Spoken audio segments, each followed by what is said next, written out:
Merhaba değerli izleyicilerimiz. Gerek ana vatanımız Türkiye'den gerekse de dünyanın pek çok noktasından bizi izleyen herkese sağlıklı ve mutlu günler diliyorum.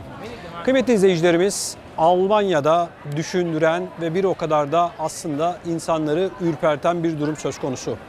Bildiğiniz üzere Profesör Doktor Uğur Şahin ve Özlem Türeci'nin bulmuş olduğu sıvılarla ilgili şikayette bulunan insanların sayısı çığ gibi artıyor. Bugün itibariyle sıvılara bağlı olarak hayatlarında ciddi sağlık problemleri olduğunu iddia eden insan sayısı 1 milyona ulaşmış vaziyette. Bu sıvıları vurdurmadan önce herhangi bir sorunlarının olmadığını ifade eden pek çok insan bu sıvıları vurdurduktan sonra çeşitli sağlık sorunları yaşadıklarını ifade ederek aile hekimlerine, onlar da diğer hastanelere sevk ettiler. Peki böylesine önemli bir konuda Profesör Doktor Uğur Şahin ve Özlem Türeci'nin herhangi bir açıklama yapmaması sizce düşündürücü değil mi? Bu sıvılar piyasaya çıkmadan önce bildiğiniz üzere her gün televizyonlara çıkıp bizim sıvımız şu kadar koruyor, bu kadar koruyor diye yorumlarda bulunuyorlardı, gazetecilere açıklamalarda bulunuyorlardı. Ne zaman ki devletlerle anlaşmaları imzaladılar, ne zaman ki şirketlerinin kasasına paralar girdi, ondan sonra bu sıvı sahiplerini hiçbir şekilde görmedik. Peki değerli izleyicilerimiz, sizce bu koronavirüs dönemi yaşananlar, bu korkuların yayılması sizce bir tesadüf müydü? Hatırlayacaksınız, televizyon kanallarında Çin'de yerlere düşen insanların görüntülerini gösterdiler, insanları korkuttular. Peki siz hiç koronaya bağlı olarak yere düşen insan gördünüz mü? Tabii ki hayır, görmedik. Peki değerli izleyicilerimiz, Bill Gates gibi, Rockefeller gibi varlıklı dünyayı yöneten bu insanların sıvılarla ilgili olarak yapmış olduğu açıklamalar sizce birer tesadüf mü? Bill Gates kimdir? Windows'un sahibi. Yani bilgisayarcı, yazılımcı. Aşılarla nasıl bir işi olabilir? Bu bir. İkincisi, Profesör Doktor Uğur Şahin'in Amerikalı ortağı var, Pfizer. Dünyanın en büyük ilaç şirketlerinden bir tanesi. Sizce Pfizer gibi büyük bir şirketin Profesör Doktor Uğur Şahin'le ortak olması bir tesadüf mü? Bunların hepsinin cevaba ihtiyacı var. Şimdi peki Profesör Doktor Uğur Şahin ve Özlem Türeci nerede? İngiltere'deler. İngiltere Sağlık Bakanlığı ile bir anlaşma yaptılar. Bir kanser aşısını yakında piyasaya çıkartacaklarını belirttiler. Yani koronavirüsle ilgili defter kapandı. Şimdi yeni bir defter açılıyor. İnşallah umut ediyoruz ki kanser hastalarına bu sıvılar, bu aşılar bir fayda sağlar. Ön yargılı değiliz. Sadece soruları sormak zorundayız. Her ne hikmetse bu ve benzeri konular olduğunda bu sıvıların yararlı olmadığını ifade eden kişiler olduğunda adeta aforoz ediyorlar. Hiçbir bilim insanının bu konuda negatif görüş beyan etmesine izin verilmiyor. Hala verilmiyor. Gazeteciler için de aynı şey söz konusu. Dünya Sağlık Örgütü'nün belirlemiş olduğu kurallar neyse biz o kuralları tanıyoruz diyorlar. Kıymetli izleyicilerimiz, biz ön yargılı değiliz. Sadece herkesin bu konuyla ilgili olarak görüş beyan etmesine izin verilmesini istiyoruz. Bakın yıllar geçti. Ortada hiçbir sorumlu yok. Mesela Almanya'dan örnek verelim.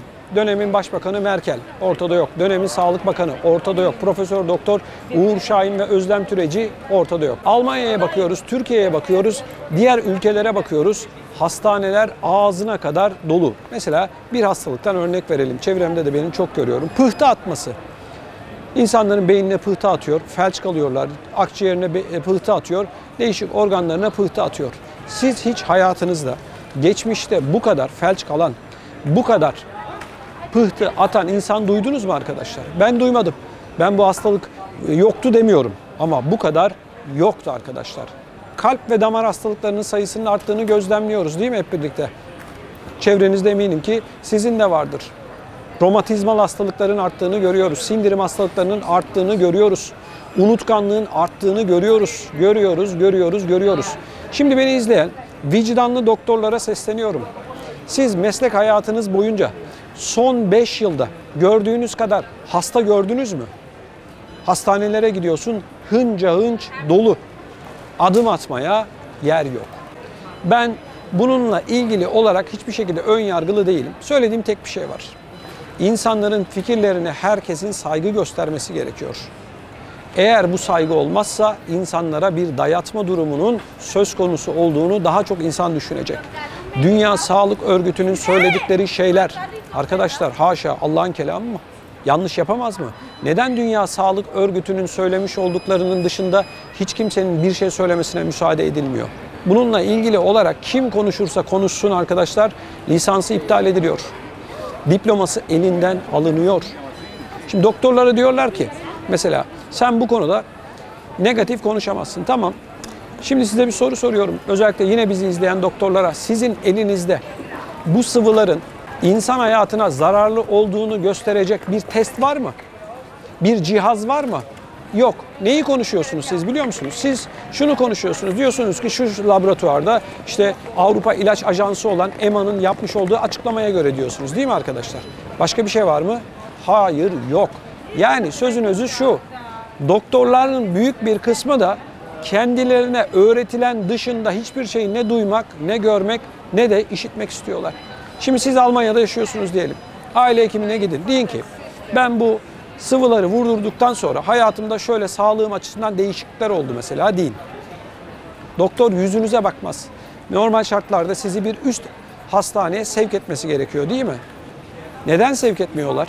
Sevk ettiklerinde dahi sizin vücudunuzdaki bu hasarın sıvılardan oluştuğunu gösterecek herhangi bir şekilde ellerinde test var mı? Yok. Şunu söylüyorlar, ispatla. Vatandaş nasıl ispatlayacak arkadaş? Sizce bu anormal bir durum değil mi?